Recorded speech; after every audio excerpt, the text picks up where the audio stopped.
What would you do if the love of your life stabbed you in the back and 2 years later showed up at your door, broke and desperate? My girlfriend cheated on me with my best friend and dumped me on our wedding day. 2 years later, I'm a millionaire and she's begging for help.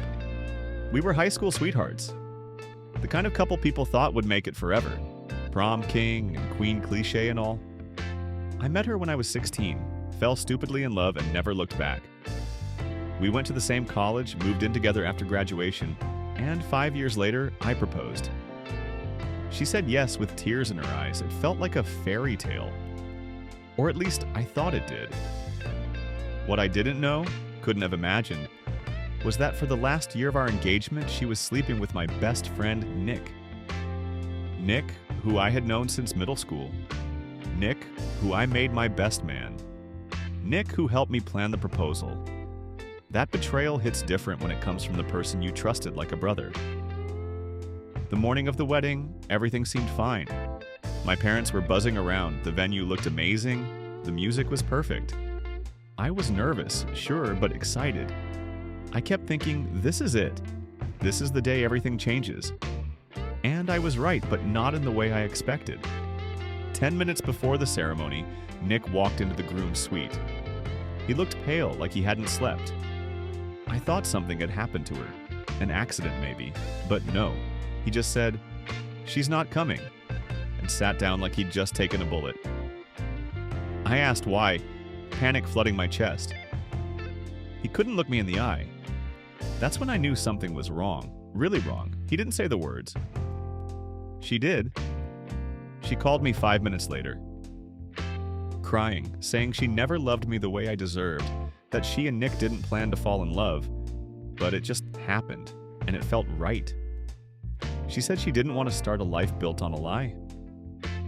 She left me at the altar with my best friend.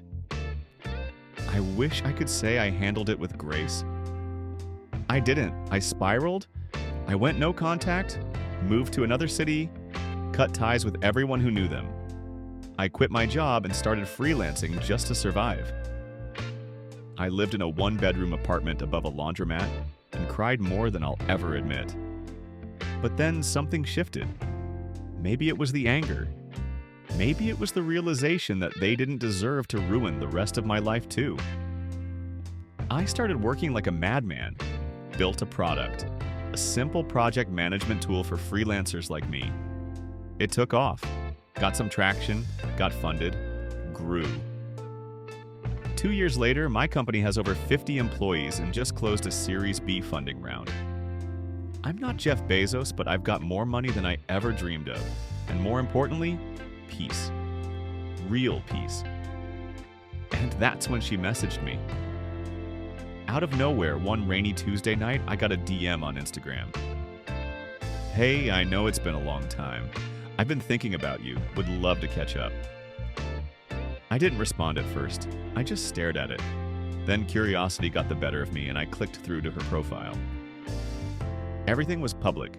Apparently, Nick had cheated on her with some barista and ghosted her after clearing out her savings. She had a meltdown on social media a few months earlier. She lost her job, moved back in with her parents, and had been posting vague quotes about healing and being broken. So when she said she wanted to catch up, I knew what she meant. I didn't ghost her. I wanted closure. I met her at a coffee shop. She looked tired, not the girl I remembered.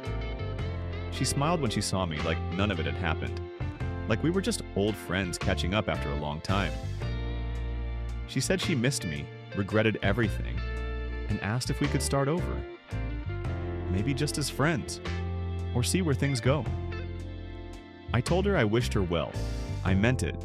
But I also told her I couldn't go backward, that some things can't be repaired. That trust, once shattered, doesn't glue back together, not fully. She cried, I didn't. I walked away, and I swear I felt lighter than I ever had in years. Sometimes life gives you closure. Other times it hands you a front row seat to someone else's karma. Either way, it felt like justice.